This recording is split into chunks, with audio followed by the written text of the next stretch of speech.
ونعوذ به تعالى من شرور أنفسنا ومن سيئات أعمالنا من يهديه الله فلا مضل له ومن يضلل فلن تجد له وليا مرشدا أشهد أن لا إله إلا الله وحده لا شريك له وأشهد أن محمدا عبده ورسوله وخليله وصفيه وخيرته من خلقه صلى الله عليه وسلم.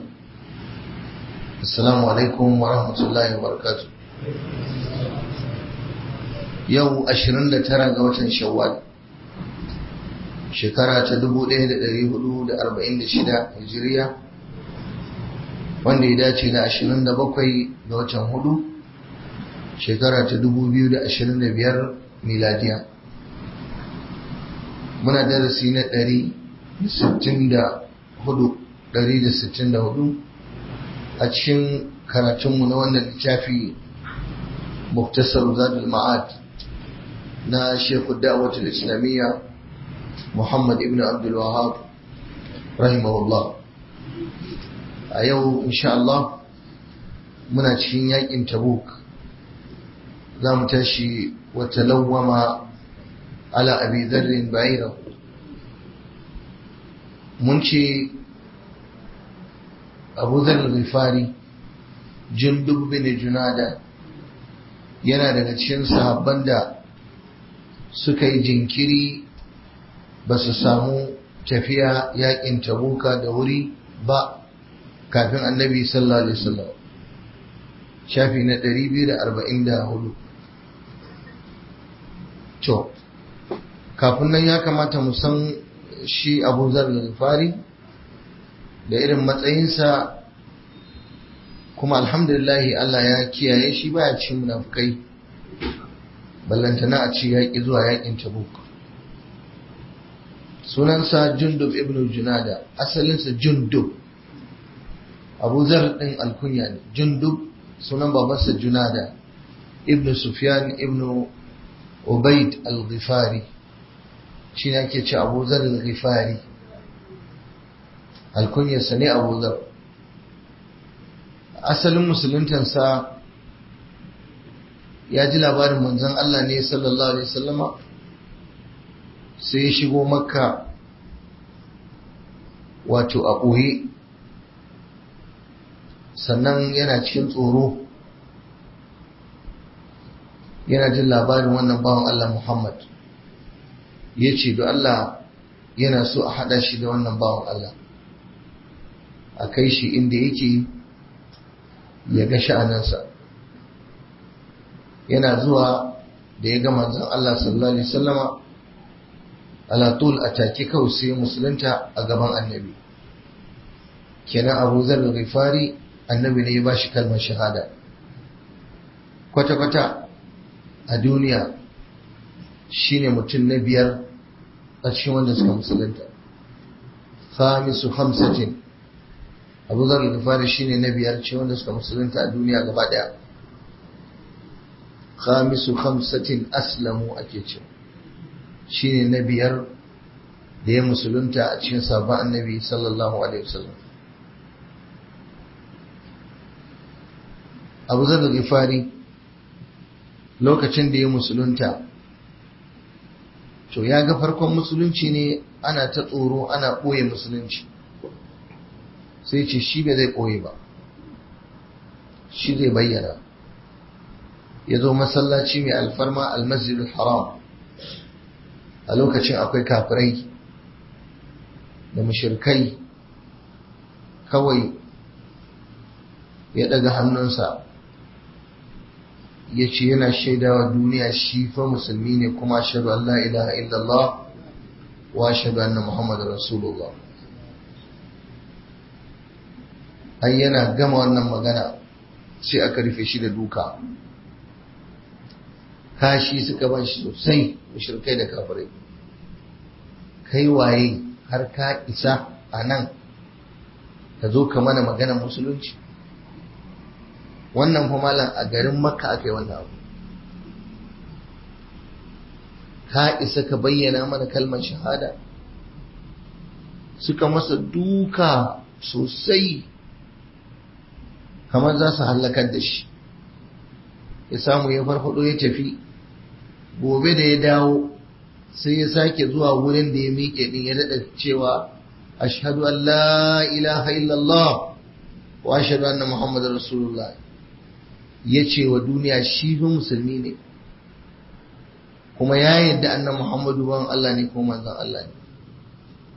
Nan ma suka kewaye shi suka rinka dukansa ya da ku sosai fiye da yadda kake tsammani. Kamar yadda sun yi irin wannan abin su mushrikai sun yi irin wannan abin wa abubakar ba.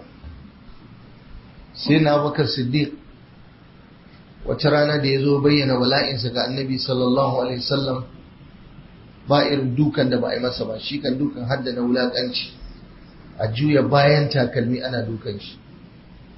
Asa yana cikin duka na wulaƙanci a juya bayan takalmi a dake ka. To haka suka yi ta dukan shi sai da suka kumbura shi gaba ɗaya. A riwaya aka ce ba lalle ma an ka zo ka iya gane fuskar abubakar ba saboda ya da ku. Me yasa? Kawai saboda ya bayyana cewa yana tare da annabi. A ina? A Makka. A Makkan a ina? A Kaaba. Wanzu Allah ya ga dukan yayi wa Abu Zar al-Ghifari yawa, to lokacin musuluncin ba ƙarfi. Ba za a iya ramawa ba, kuma ba za a iya hanawa ba. Wanzu Allah ya ce, Abu Zar, ka haƙura da zaman Makka, ka koma cikin ƙabilarka, Ghifar, ka je kai ta addininka, waɗannan mutanen ba za su barka ba, ka bari ka dawo hatta yazhar al-Islam wa yaqwa. Annabi ya ce ka bari sai musulunci ya bayyana kuma musulunci ya yi ƙarfi. A yanzu musulunci bai da ƙarfi kuma yanzu bai bayyana ba. Kenan kaga wani abin da yake nuna mana duk abin da musulmi zai yi sai ya rinka duba yanayi. Kuna da ƙarfin da za ku yi kaza a yanzu to ku yi, ba ku da shi ku haƙura. Ku jira idan ba ku yi ba ‘ya'yanku za su yi, su ma an ba su yi ba jikokinku za su yi. To babu gaggawa a ciki a ce dole sai an yi kaza yanzu. Ana so a ɗabbaka shari'a yana da kyau. To amma shirye-shiryen shari'a tanade-tanaden da ake so musulmi su samu akan shari'a din ana da su a'a musulmin ma har yanzu ba su gane shari'ar ba tukunna. To zai yi yanzu a'a wataƙila akwai buƙatar a yi tanadi a ɗan ɗau lokaci to sai a jira mai ta karantar da mutane mai ta da'awa har zuwa lokacin da addinin zai yi ƙarfi insha Allah ta'ala sai ka ga ko da muna kabari an ɗabbaka addini musulunci ya samu fawa. Yanzu ka ga ai addinin musulunci ai yana da ƙarfi da yawa yaɗuwar da ya sama da lokacin annabi. Haka ne? Haka abin yake. Da yanzu ne manzo Allah yake nan ai da abun da ya wuce yadda ake tsammani. To amma kaga bayan ya tafi tafiyarsa bai sa musulunci ya mutu ba. Haka kuma musulmi ku sani tafiyar malamanku ko wasu kusoshi a cikin ku ba shine zai dankwafe addinin ba dan na Allah ne ko an samu raunin Allah zai tashi wasu su rike su ci gaba da yin addini. Annabi ya ce Abu Dharr ka koma gida ka ci gaba da zama a cikin kabilarka ka haƙura da zaman Makka dan za su yi ta dukanka. Ya haƙura ya kama hanya ya tafi. Alhamdulillah da ya tafi kabilar su ya ci gaba da da'awa. Har da kabila guda biyu suka musulunta a hannunsa, kabilu ɗin gurungun, kabilar Ghifar da kabilar Aslam duka suka musulunta a hannun Abu Zar, suka zo gurin manzon Allah a Madina suka kawo masa ziyara. Kaga ya zama ɗan aike kenan, ɗan da'awa. Ya musulunta ya ji yayi da'awa har waɗannan kabilu sun musulunta, ya ɗauko su ya ce ku zo Madina ku ga annabi tunda ba ku taɓa ganin shi ba, ku zo ku ga manzon Allah sallallahu alaihi wasallama a ku gaishe shi kuma ku bayyana masa musulunci. Haka aka yi. Manzon Allah sallallahu alaihi wasallama ya karɓi bakuncin Abu Zar al-Ghifari bayan an yi yakin Ahzab, lokaci mai tsawo kenan ba da ghazwat Ahzab. Abu Zar al-Ghifari cikin falalarsa shine mutum na farko da ya fara yi wa annabi gaisuwar musulunci. Shine na farko da ya fara cewa assalamu alaikum wa rahmatullah. shine na farko da ya fara yi wa manzon Allah sallallahu alaihi wasallama bi tahiyyatul islam. Bai samu zuwa yakin tabuka ba kamar yadda yanzu mun karanta a zadul ma'ad. Malamai suka ce saboda dabbarsa ne ba ta da lafiya, dalilin jinkirin an tafi to dabbarsa ba ta da ƙarfi ba ta da lafiya tana saiɓi fa asaba al-i'ya ana nufin gajiyawa da dabba. Wallahi saboda tsabar kishi da himmar ya tafi ya ga dabban nan ba ta masa sauri, kawai sai ya sauka daga kan dabbar ya ɗebe kayansa laftun da ke kan dabban ya goya a gadon bayansa ya ci gaba da tafiya a kafa kawai ya tafi ya bar dabban. Kamar yanzu kai ne in mota kawai ba ta sauri ka ajiye ta kawai ka taka da kafa ka tafi saboda himma, saboda baya so a rubuta shi cikin wanda ba su je yakin Tabuk ba, kada dabban nan ta bata masa lokaci, saboda kaunar Annabi sallallahu alaihi wasallam da kaunar da'awa da himma aliya madaukakiya ya wullar da dabbar ya dauki kayansa a gadon bayansa ya ci gaba da tafiya da kafa. Wallahi sai da ya riski musulmi, ɗaya daga cikinsu shi musulmi ya hango shi a nesa a ganshi niki-niki yana tafiya da kaya, sai aka ce ga can wani mutum yana tafiya a ƙafa ana hawa abin hawa shi da ƙafa ma yake tafiya. Wanzan Allah yake cewa kawai kun abazar, wannan mutumin kasance abuzar, saboda da annabi ya duba cikin kafila cikin tafiyar gaba ɗaya ya ga bai ga abuzar ba, kamar ka ce Allah sa abuzar ne wannan. Sai annabi ya kintata ya ce wannan mutumin kasance abuzar. Yayin da ya zo kusa da tafiyar kusa da sahabbai kawai sai suka ga abuzar ne, suka ce wallahi ya rasulullah huwa abuzar, wallahi ya rasulullah ai abuzar ɗan ne kuwa.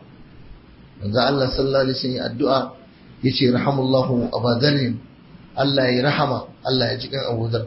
Yamshi wahdahu wa yamutu wahda, zai rinka tafiya shi kadai kuma in yazo mutuwa ma shi kadai zai mutu. Wanda yau zamu karanta tarihin ya aka yi mutu.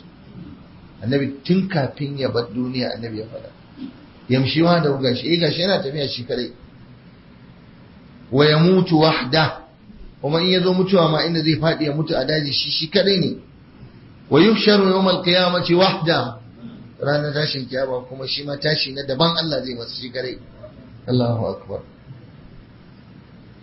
Wata rana wani abu ya shiga tsakaninsa da shi da ladanin annabi Bilal ibn Abi Rabah, shi Abu Dharr.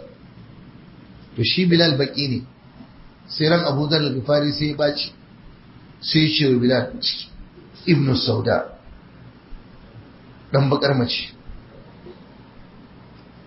To kabilanci ya shigo ki. Shi balarabe ne, Ghifari ne, Bilal kuma baki ne dan uwa. Shi ma wancan din dan uwa ne, ba ina nufin ina nufin dan uwa a fata. A launi. Kawai sai ya ce wa Bilal ibn Sauda, dan bakar mace. Ran Bilal ya ɓaci. Yace ni kake cewa ibn Sauda bayan muna cikin musulunci? Ni zaka ce yar bakan mace, dan bakan mace?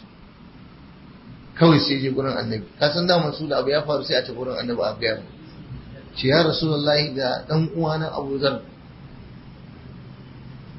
ya zage ni, ya aibanta ni. Wallahi da aka kawo Abu Dharr din nan, dubar matsayin sa malam, duba addu'ar da annabi ya masa. Annabi ya ce da shi a ayyartahu bi ummihi, kana aibanta shi da mahaifiyarsa?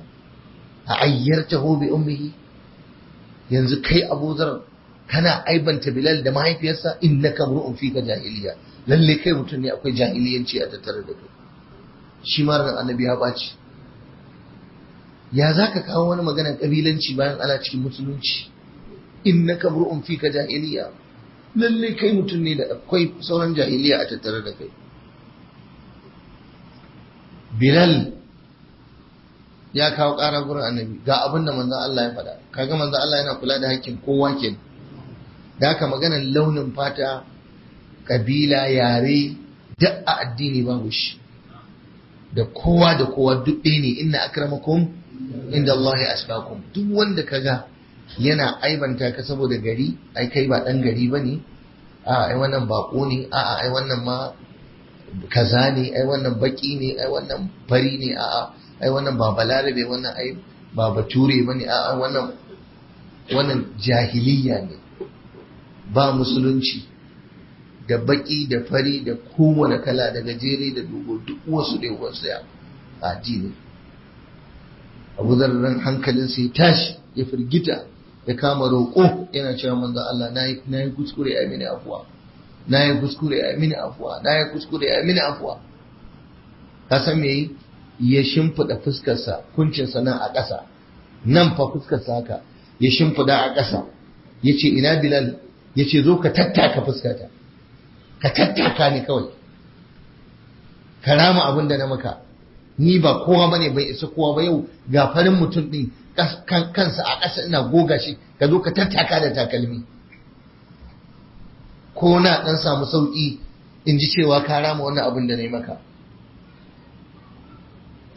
Yace kuma bayan ka taka don Allah ka yi min afuwa. To haka dai aka kashe kes din, aka ba Bilal haƙuri. Abu Zar kuma ya yi addu'a Allah ya kare shi, ya kuma nemi afuwa. Yana cikin maganganunsa ya ce mutane ku yi hajji in kun samu dama, saboda manya-manyan al'amura da suke faruwa a rayuwarku kuna neman Allah ya fi muku, ku yi hajji. Duk wanda ya samu dama ya je aikin hajji. Ya ce wasu mu ku rinka yin azumi yawman shadidal har, rana mai tsanani, ku yi azumi a ranar da ake da tsananin zafin rana, da tuli yawmin nishu, saboda wallahi akwai daɗewa in an shiga ainihin wato a kiyama, ranar tashin mutane tana da tsawo, ranar hisabi tana da tsawo. Akwai ranar da rana ce mai tsanani, da haka yawan yin azumi yakan taimaki mutum ya samu sauki a wannan rana. Ku ta azumi na nafila. Yace kuma wasallu raka'ataini fi sauda'il layli li wahshatil qubur, in kun samu dama ku yi sallah raka'a biyu. Duk wanda ya samu dama raka'a biyu kawai ka tashi ka kabbara a cikin duhun dare, ba dan komai ba saboda kadaici na cikin kabari, saboda kwanciyar kabari. Raka'a biyu kacal da zaka yi ta nafila to zai taimaka maka a kwanciyanka na kabari, Allah haskaka maka kabarin ka samu sauki. Abu Zar al-Ghifari yana da hadisai da yawa. Bukhari kawai ya rawaito hadisansa guda 281. Bukhari kawai shi kadai a cikin masu riwayar hadisi. Ya rasu a wani gari da ake ce da shi Rabza, shekara ta 32 bayan hijirar manzon Allah sallallahu alaihi wa sallam. Wannan shine Abu Dharr al-Ghifari da malam ya kawo mana. Malam ya ce wa talawwama ala Abi Dharr ba'irahu wa akhadha mata'ahu ala zahrihi. Shine bayanin da zai. Abu Dharr ya zargi raƙuminsa baya sauri a lokacin za a tafi yakin Tabuka, ya sauka daga kan raƙumin da kayansa ya goya a gadon bayansa. فلما نزل رسول الله صلى الله عليه وسلم في بعض منازله قال رجل يا رسول الله هذا رجل يمشي على الطريق وحده، فقال صلى الله عليه وسلم كن أبا ذر. ولما تأملوا قالوا يا رسول الله أبو ذر، فقال رحم الله أبا ذر يمشي وحده ويموت وحده ويبعث وحده. أبو ذر الغفاري bayan ya ɗora wa dabban nan ya ɗauki kayansa da kan dabba, ya kama tafiya da ƙafa kuma ya ɗora kaya a gadon bayansa, sai ga shi ya isa har inda annabi yake. Yayin da manzon Allah ya sauka a wani masaukinsa, sai wani mutum ya ce ya manzon Allah ga can Abu Dhar yana tafiya a ƙasa shi kadai. ga tarin kaya a gadon bayansa, kowa ya hau dan dabbarsa, wasu ma an basu a Madina suna ta kuka saboda ba su samu abun hawa ba, shi kuma gashi nan da kafa ya taho. Manzo Allah ya ce kun Abuzar, Allah sa wannan ya zama Abuzar. Yayin da suka lura suka ce ya Rasulullah Abuzar din ne fa, wallahi Abuzar. Kawai sai annabi mai addu'a Allah ya rahama wa Abuzar, yana tafiya shi kadai kuma zai mutu shi kadai, za a tashe shi kadai. Wannan hadisin mursali ne, Ibn Ishaq ya rawaito shi kamar da yazo a cikin As-Sira ta Ibn Hisham. Wa fi Sahih Ibn Hibban anna Abu Dharr lamma hadaratu al-wafa, to ga kissar mutuwar Abu Dharr bawon Allah, wala kaje da bayan Allah suke tafiya, Allah mana afwa. بكت امرأته فقال ما يبكيك؟ فقالت ما لي لا أبكي وأنت تموت بفلاة من الأرض وليس عندي ثوب يسأك كفنا أكفنك فيه ولا يدان لي في تغسيلك. فقال لا تبكي فإني سمعت رسول الله صلى الله عليه وسلم يقول لنفر أنا فيهم ليموتن رجل منكم بفلاة من الأرض يشهده إصابة من المسلمين وليس من أولئك أحد إلا مات في قرية فأنا ذلك الرجل والله ما كذبت ولا كذبت فأبصري الطريق. فقلت أني وقد ذهبت الحجاج وتقطعت أنني كمات وقد ذهبت الحجاج وتقطعت الطرق. فقال اذهبي فتبصري liyan Allah ke. Lokacin da mutuwa ta zo wa Abu Dharr al-Ghifari, asali abin da ya faru, Sayyidina Usman ya wannan kisa ce mai tsawo, babu lokaci da zan ka, amma dai bil munasaba insha Allah wata rana zamu karanta. Usman bin Affan ya mai da shi rabza. Usman ibn Affan ya mai da shi ina rabza. Yace ya bar Madina ya tashi ya koma. Wato shi Abu Dharr al-Ghifari malam yana da yan wasu ra'ayukansa ne da ya saba su habbai, kuma mutum ne wato shadid gaskiya. an ce shadid mana yana da tsanani. Shi Abu Dharr al-Ghifari a wajensa bai halatta mutum ya kwana da naira ɗaya ba, saboda tsabar karfin imaninsa. Kawai duk abin da ka samu in ka biya bukatar ka na yau, sauran kai sadaka. Baya kwana da naira. Aka ce me dalilin ka? Yace gashi Allah ce allazina yaknizuna adh-dhahaba wal fiddata wa la yunfiquna fi sabilillahi fabashshirhum bi'adhabin alim yawma yuhma 'alayha fi nari jahannam fatukwa biha jibahuhum wa junubuhum وظهورهم هذا ما كنزتم لأنفسكم فذوقوا ما كنتم تكنزون إن عدة الشهور إن الله 12 شهرا في كتاب الله. yace Allah ne fa ya faɗa, waɗanda suke taskacewa kuɗi, suke ɓoye kuɗi, zinari da azurfa, ba sa ciyarwa saboda Allah, kai musu bishara da azaba mai raɗaɗi ranar da za a yi ta musu lalas da wannan kuɗi. Yace yaya Allah ya yi magana akan ɓoye kuɗi ba a ciyarwa saboda baka da kuɗi ko? Kana ta kabbara miskini. Yanzu haka ko taro bai da shi a banki a ce, sai za ke ta kabbaran nan.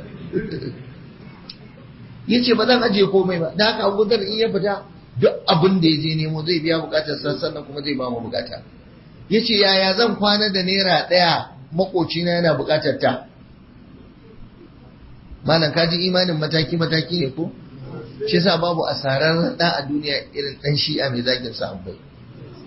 Wallahi imanin su na daban ne sabon annabi. To kaga wannan ai akwai damuwa.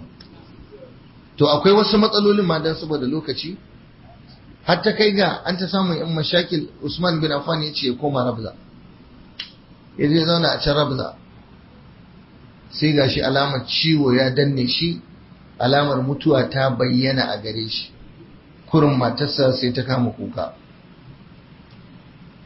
kun san shi da waye a can din Arabza din a duniya gaba ɗaya daga shi sai matarsa sai yaronsa guda ɗaya suna daji. To ya yake yi kiwon dabbobi yake? In ya kiwata dabbobi in ya tashi bukata sai kai cikin gari sai ya sayar, ya sayi abin da yake bukata, sauran kuma sai ya sadakar, sai da sai ya cinye kuma haka yake tafi. Matarsa ce ta fashe da kuka, ya ce ma yabki me yasa ke kuka? Ta ce yau me yasa ba zan yi kuka ba wa anta tamutu bi falati min al-ard, zaka mutu a daji kai kadai. Ni mace ce sai yaro jariri a hannuna ko karamin yaro, ya zan yi da kai yau in ka ba da kan mutu? Dole ne kuka. Walaysa indi sauban, kuma ni kaya ma likafanin ma da zan lullube kama ya sauka ko ya sauka kafanan ukaffinuka fi, wanda zai ishe ka likafani in maka likafani ba ni shi. Don Allah malan ka duba wannan rayuwa. Sahabin annabi matarsa tana cewa tana jin tsoron in ya mutu babu tsumman likafani da za a nade shi. Ka duba yadda suka yi rayuwa ta haƙuri. Ta ce ba da shi, ba wanda zai taimake ni akan mutuwarka, likafanin da zan lullube kan binne kama cikin kabari ba da shi. Ta ce ba da hannaye guda biyu ma da zan wanke ka, ba ni da ƙarfin da zan murgina kan wanke ka. Sai ya ce a la tabki karki kuka. Aini na ji manzon Allah yana cewa li nafarin ana fi, wasu mutane ina cikin su, annabi ya faɗa la yamutanna rajulun minkum bi falatin min al-ard, ya nuna mutanen ne, yace ni ina cikin mutanen, yace annabi yace wani daga cikin ku zai mutu a daji. Annabi ne ya nuna mutane suna tare haka, yace ɗaya a cikin ku zai mutu a daji. Yace yashhadu isabatu min al-muslimin, amma jana'izarsa wata jama'a cikin musulmi za su halarci jana'izarsa. To amma fa shi kadai zai mutu. Yace walaysa min ulaika ahadun illa ma fi qarya, duk abokanan nan nawa da annabi ya ba da labari akan wannan abin da zai faru duk sun mutu, amma a gari suka mutu. Yace ba wanda ya saura sai ni kadai, da haka ina tabbatar miki ni ne wannan mutumin dai, tunda magana annabi ko gaskiya ne. Duk sun mutu a gari, to ni ne ko yanzu gani a daji, to ina gaya miki a daji zan mutu, tunda annabi ya riga ya faɗa wa ma yantiqu anil hawa in huwa illa wahyun yuha allamahu shadidul quwa. Malam suna da garanci akan abin da annabi ya faɗa, su ba su da wata shakka, ba sa raba kafa akan magana annabi kawai. In dai manzon Allah ya riga ya faɗa zance ya kare kawai. Idan qalat hazami fasaddiquha fa innal qawla ma qalat hazam. Yace to naji annabi ya faɗa duk sun mutu, ni ne kadai na saura. Saboda karki da mu kawai, ni mutuwa ta shaida ne ga abinda annabi ya faɗa. Fa ana zalika rajul wallahi ma kadhabt. Abu Zar yace matarsa wallahi tunda nake ban taba ƙarya ba, la ilaha illallah. Yace kuma wala kuzibtu, kuma tunda nake ba an taba faɗan magana aka ƙareta ni ba. Ka gane karatun kuwa? Yace bai taba ƙarya ba kuma ba taba ƙareta shi ba.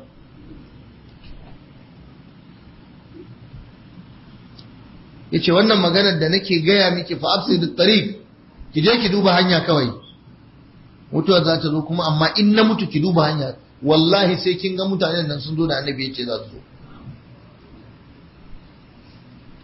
Tace yaushe wa yanzu ma da kake magana duk alhazai sun tafi, alhazai duk sun tafi hajji, ba kowa duk an tafi, hanyoyi sun yanke gaba daya. Abu Zar ya ce ki tafi ki je ki duba, na ce miki kina miki magana annabi ya fara kina wasa. قالت زيتك وكنت أشتد إلى الكسيب أتبصر ثم أرجع فأمرضه، فبينما نحن كذلك إذا أنا برجال على رحالهم كأنهم الرخم تخب بهم رواحلهم. قالت فأشرت إليهم فأسرعوا إلي حتى وقفوا علي، فقالوا يا أمة الله ما لك؟ قلت امرؤ من المسلمين يموت تكفنونه. قالوا من هو؟ قلت هو أبو ذر. قالوا صاحب رسول الله صلى الله عليه وسلم قلت نعم. ففدوه بآبائهم وأمهاتهم وأسرعوا إليه حتى دخلوا عليه فقال لهم أبشروا فإني سمعت رسول الله صلى الله عليه وسلم محدثهم الحديث. ثم قال أما إنه لو كان عندي ثوب يسعني كفنا لي أو لامرأتي لم أكفن إلا في ثوب هو لي أو لها، وإني أنشدكم الله ألا يكفنني رجل منكم كان أميرا أو عريفا أو بريدا أو نقيبا، وليس من أولئك النفر أحد إلا وقد قارف بعض ما قال إلا فتى من الأنصار قال يا عم أنا أكفنك في ردائي هذا أو في ثوبين في عيبتي من غزل أمي، قال أنت تكفنني، فكفنه الأنصاري وقاموا عليه وصلوا عليه ودفنوه في نفر كلهم يمان. طب kaji abin da ya faru. Matar ta ce ana cikin wannan yanayi da ya ce mini in tafi in je in duba hanya, sai in je in hau kan tudun yashi shine alkasi, an gane ko kamar tarin tudu ko wani tudu haka ko wani tsauni, sai in je in leko ko zan gano mutane suna tahowa. Ta ce in na duba na gaban ga kowa ba, ta ce fa arji'u fa umarriduhu, sai in zo in ci gaba da jinyar Abu Dhar. Duk lokacin nan da yake gaya mata wannan abun yana kwance ne ba baya tashi. Wala kaji matan kwarai,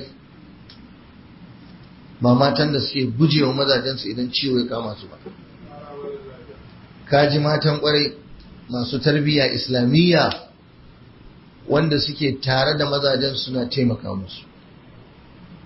Ta ce sai in yi jinyarsa.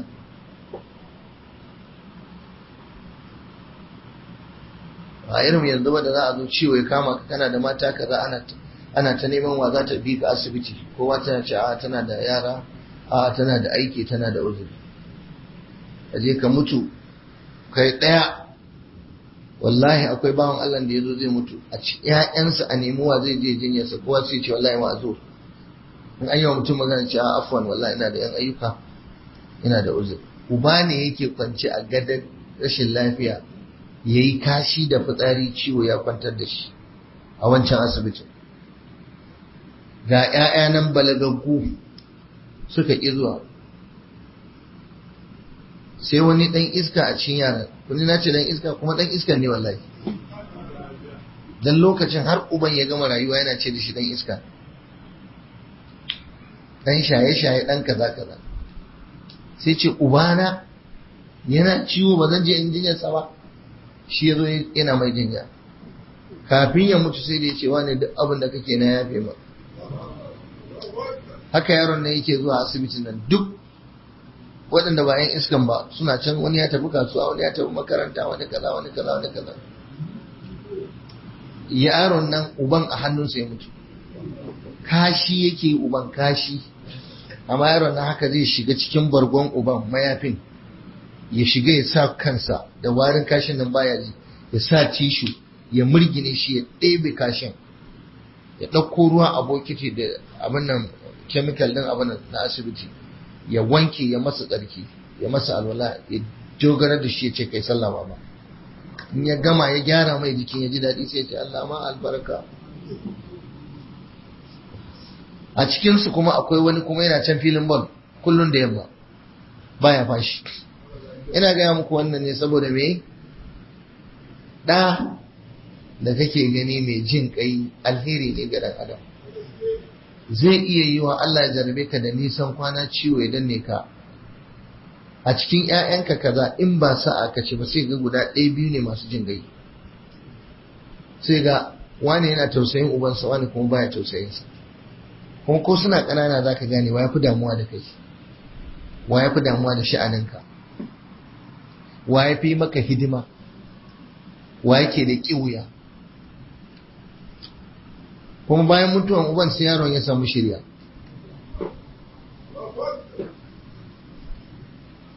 Da haka yana cikin hakkin iyayenmu akan mu kula da su lokacin da ciwo ya kama su. Kai suna raye ma lafiyar su kalau mun an ce mana wajibi ne mu kula da iyayenmu ballanta na in ciwo ya kama su min babi aula kuma matar mutum a ci moriyarsa yana raye yanzu ciwo ya kama shi a guje shi. Wani ba lafiya fa in ya zo irin mutane ne masu larurori din nan, ciwon ya kama shi har ma an gaji da shi a gidan ya ki warkewa sai bukatu, in yayi juyi yayi ihu sai ya ce kunu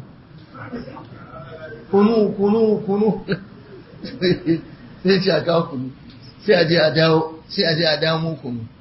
In aka damo kunu ana kawo masa kunu sai ce taliya bai sha kunun bai, yanzu taliya yake so. Idan aka kawo kuma sai ce tuwo. Wato irin marasa lafiya ne masu shagwaba, amma ciwon ne ya taba shi yake wannan abun, sai an kawo abun sai ya kasa ci. Shine matan suka gaji, wata ta ce ni ba zan yadda da wani rashin mutunci daga kyau. Ya kamata da wada haka mutu, amma dai ranta ne ya baci. Ta ce ni ba zan yadda da wannan abin da kake yi ba. Sai ka ce a makka za a kawo, ka ce ba za ka sha ba, ai kaza, to wallahi ba zan saki kawo. Da haka daga nan duk ihun da zai yi ce a kawo kaza, to sai dai in ɗansa ya zo gindayawa ta wurin ya je kawo masa. In ya ce ruwa, in an kawo ruwa sai ya ce shayi. Duk abin da aka kawo sai ba da kishiyar abin. To amma dole a yi mai uzuri, ciwo ne, cuta ne. Wataƙila kai ma haka za ka yi, Allahu ta'ala alam. Allah ba mu kyakkyawan cikawa. To mu yi haƙuri da majinyatanmu da iyayenmu da 'yan uwanmu gaba ɗaya. Ta ce ana nan ina cikin wannan yanayi.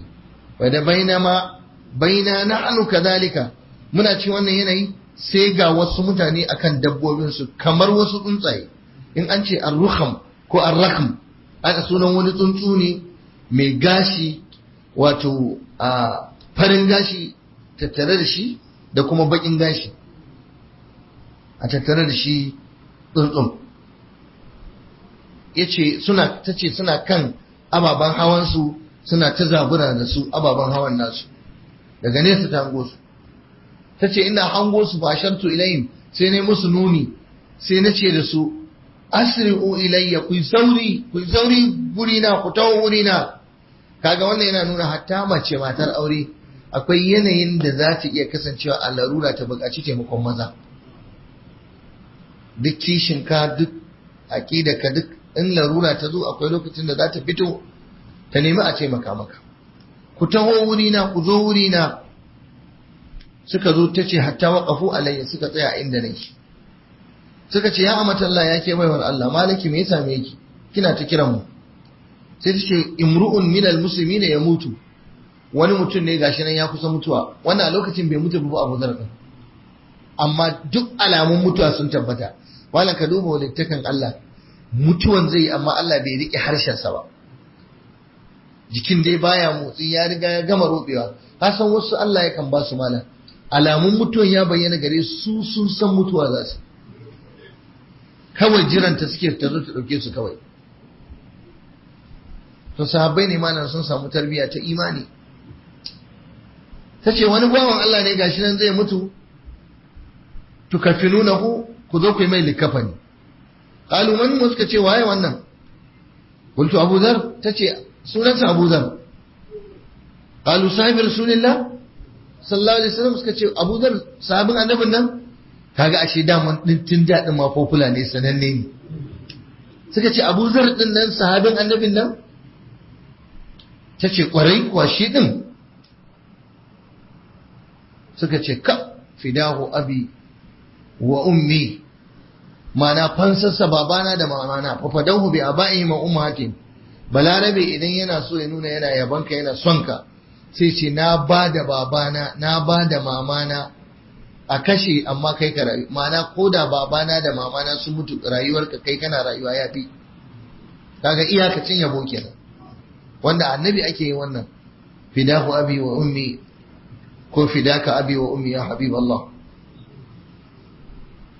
Wa asra'u ilai hatta dakhalu alayhi, suka yi ta sauri sai da suka shiga wurinsa faƙala lahum sai kawai ya musu magana abshiru Abu Zar kenan bawan Allah waliyan Allah ya ce albishirinku kafin ma su yi mai magana ya ce albishirinku kaji zai gaya musu hadisi fa yana kwance da zai mutu ya ce fa inni sami'tu rasulullah sallallahu alaihi wasallam ni fa naji annabi yana faɗa wa haddathahum alhadisi ya gaya musu hadisi me annabi ya faɗa za a yi wani mutumin da zai mutu shi kadai a daji kuma wasu jama'a za su zo su binne shi su yi masa likafani ni ne wannan mutumin ina tsammani kuma ku ne waɗannan jama'a da haka ku jira mutuwata haka suka zauna malam suka jira sai da ya mutu suna kallo ya fadi ya mutu sai ce to amma ina son shaida muku amma innahu law kana indi saubun yasuni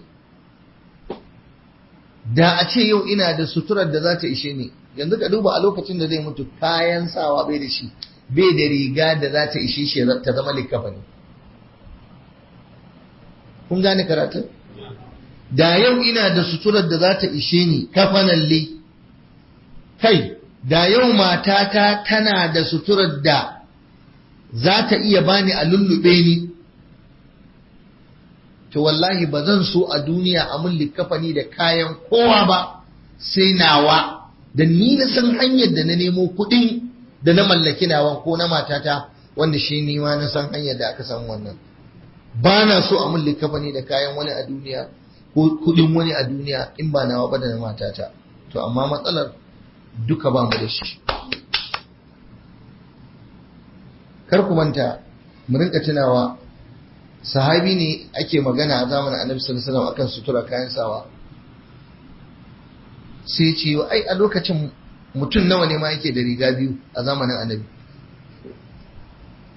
masu kaya kala biyu sai an irga yawancin su kaya kala ɗaya ne ku duba yadda Allah ya buɗa mana a yau ku duba yadda Allah ya yalwata mana a yau albarkacin annabi Muhammad sallallahu alaihi wa sallam yace ban da shi to amma ina so na ba ku shawara kuma ina so na bada doka wa inni anshudukumullah na hada ku da Allah Allah yukaffina ni rajulun minkum duk kowane dai a cikin ku kada ya dai mun likafani in dai shi sarki ne ko kuma arifi in an ce arif ina shugaban kabila ko mai unguwa ko shugaban hausawa ko shugaban yarbawa ko shugaban ne wata mutane ko baridi au naqibi duk kusan abu ɗaya ne ko dan aiken wasiƙa ya kai sako kaza na sarakuna ko kuma naqib in an ce naqib shine al-arif din dai amma an-naqibu shine wanda bai kai sarki ba kamar waziri kamar na ƙasa da shi kamar mataimakin sa yace duk wanda yake cikin harkar mulki da sarauta don Allah a cikin kare ya kuskure ya taba gawata kaga na gaya muku yana da wasu ra'ayuka na daban shi yasa Usman yace ya koma Rawza yace ba na so me yasa ya lissafa waɗannan mutane yana da hujjojinsu da dalilansu da yake ganin akwai wasu abubuwa haka yace kar ma ya taba ni ya ce zai mallaka fa ne mai riwaya ce wa laysa min ulaika nafari ahadun illa wa qad qarafa ba'd ma qala duk cikin waɗannan mutane da suka zo gaba daya gabaki ɗin su ba wanda bai taba yin ɗaya daga cikin wannan abubuwan da Abu Bakar ya da isa ba ko arifi ko baridi ko naqibi ya taba yi ɗaya ya taba yi a cikin su sai wani mutum guda ɗaya cikin mutanen Madina illa fatan min al-ansar wani yaro cikin mutanen Madina kawai sai kalli Abu Dhar sauran duk suka yi shiru yace ya am ya baffa wannan shine dalilin da idan kaga mutum dattijo ne sa'an babanka sai ka ce da shi baffa ana ukaffinuka fi ridai ina so in shaida maka ni zan cire rigata zan maka likafani jama'a babu fa likafani rigar ma da za a lullube shi wallahi babu ita aka suka mutu saboda iyayen abin da ka tara iyayen lissafin da za ka samu yawon kiyamar shi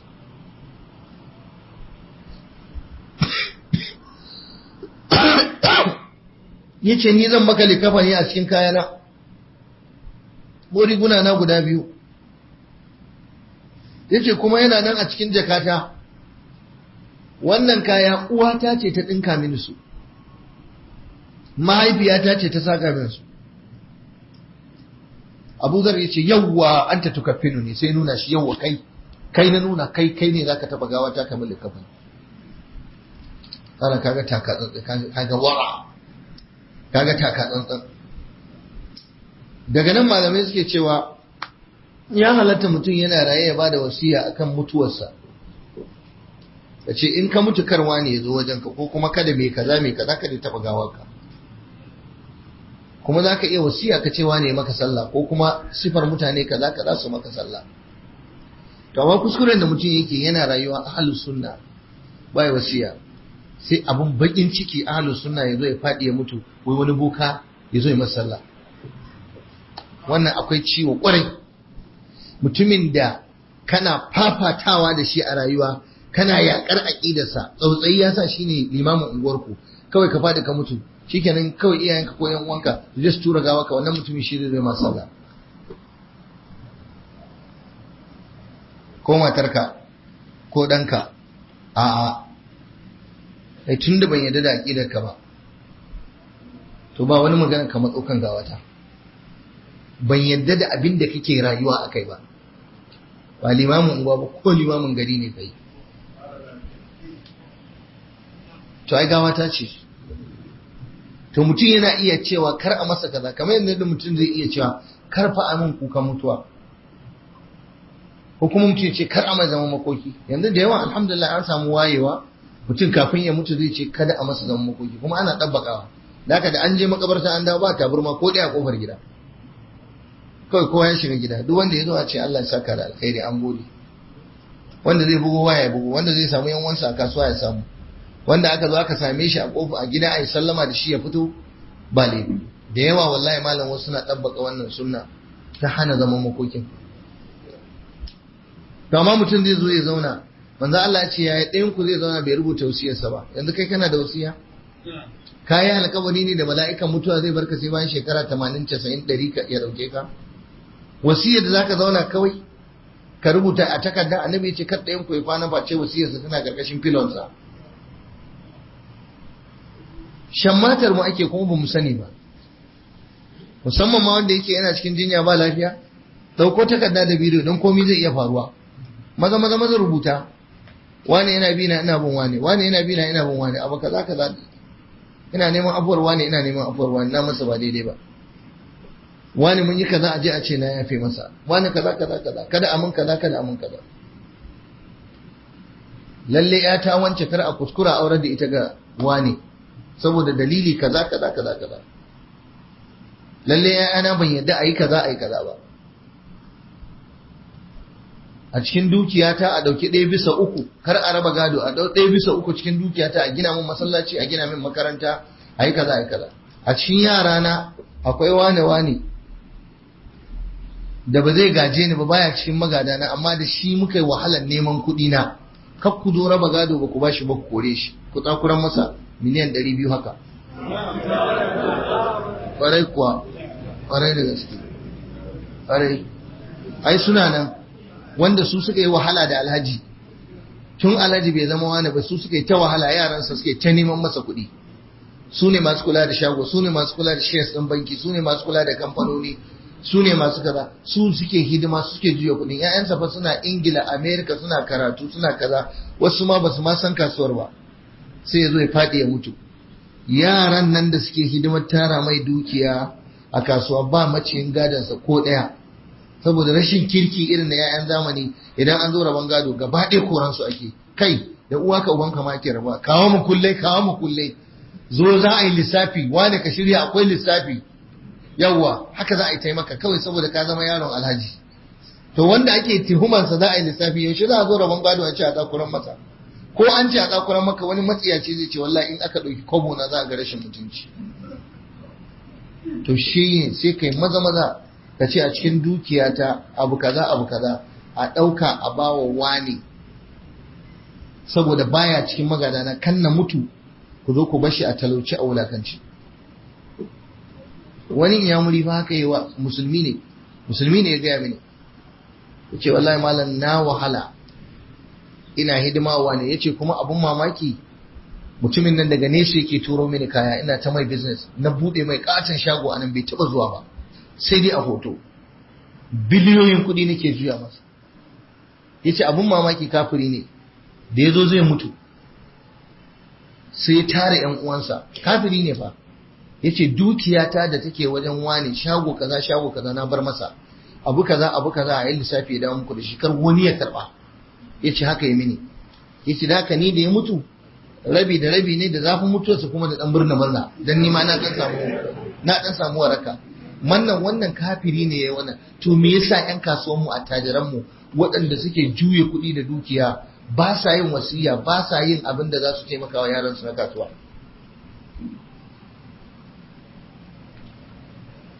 To ku gane dai wannan, fa kaffana wal ansariyu, wannan ansari yaro matashi shi yayi wa Abu Dharr likafani. Kun dai fara ganin tsananin da ake faɗa ɗin ko? Ma na so in ce tsanani, I don't want wannan pronounce it kaman in ce tsanani ka fahimci abin nan. Na rasa wace kalma zai amfani da shi. Mana in ce tsantseni ko me? Yana da tsantseni da taka tsantsan ko ba ka bane ba. Su kuma suka zo gaba ɗaya ba wanda ya taɓa gawar shi masa likafani saboda yayi me? Yayi wasiya. To wannan shine ka'idar wasiya da aiki da ita. Allah ji kan mai martaba sarkin Kano marigayi Alhaji Ado Bayero, Allah masa rahama. Aka ce wata rana ya zo wani bawan Allah ya rasu, sai aka ce zai mai sallah tunda sarki ne zai sallah. Sai ya ce bai yi wasiya ba malam, bai yi wasiya ba. Sai aka ce ranka da ɗaya wasiya. Ya ce to me ya ce ya ce akwai malamin sa wane ya masa sallah. Sai sarki ya ja ba ya ce a kira malam wane ya zai mai sallah. Wallahi malam, ka duba girmama wasiya kenan. In dai mamaci yayi wasiya, in dai ya ce a masa abu, to yana cikin tozarta mamaci a canja abin da ya faɗa, in dai ba sabon Allah bane. Dan Allah yayi magana cikin suratul nisa ya ce ku daina canja wasiya. Abin da ya ce a masa in dai ba sabon Allah bane, ba laifi bane ba, ko ba ka bane, to kar a canja. Amma in laifi ne to a canja. Dan wani yayi wasiya ya tara yayan sai ya ce ina muku wasiya, ni da wane makoci na mai gida kaza, abokin gaba na ne, muna buga gaba, kuma bayan na mutu ina so a dasa a ci gaba da bala'i da shi. Yace kuma duk wanda bai yi ba zan tsine masa. Yace ko na mutu wallahi ban yadda ba, ku ci gaba da buga gaba kawai. Ke yanzu wannan bawan Allah mamaci, wannan wasiya ta za a bi ta? Ba za a bi ba, dan akan ma'asiya ne, akan sabon Allah ne. Ina fatan kuna fahimta. Yawa, ko wasiyar zalunci ya wawure wani kaso mai tsoka na dukiyarsa. Yace akwai amaryarsa wance da take Kaduna, ita ba a nan garin take ba. Ya ɗebi mafi kasan dukiyar yace a kai mata. Me yasa? Saboda ta fi uwar kula da bi da biyayya. Sai a ce alaji, ai la wasiyata liwari, ai wanda duk zai gaje ka ai ba ai mai wasiya. Kamar yanzu kaga ɗanka zai gaje ka, mutum bai isa bai ce a cikin yayansa biyar saboda wani yana da ladabi da biyayya, in an zo gado shi a ninka masa, ba a yi. Matarka baka cewa wance saboda ladabinta da biyayya a bata kaza. To kaga wannan duk wasiyoyi ne na zalunci ko na kuskure. To in an saba an canja, ba a saba wa Allah ba. Ko ba ku bayyanta ba? To bari mu nemi gurin tsayawa. Wa sallu alaihi wa dafanuhu fi nafarin kulluhum yaman. Suka yi masa sallah kuma suka binne shi a cikin wasu mutane waɗanda dukkan su gaba ɗaya mutanen Yaman ne. Wannan hadisi Ibn Hibban ya ruwaito shi a riwayar Abu Dharr da isnadi wanda yake hasani. Wannan shine tarihin Abu Dharr, kuma shine abin da ya shafi rayuwarsa da kuma mutuwarsa. Allah ya ji kansa, Allah masa rahama, Allah ya sa mu cika da imani. Sati mai zuwa insha Allah zamu tashi wa fi sahihi Muslim an Mu'adh anna Rasulullahi sallallahu alaihi wasallam kaza. Subhanaka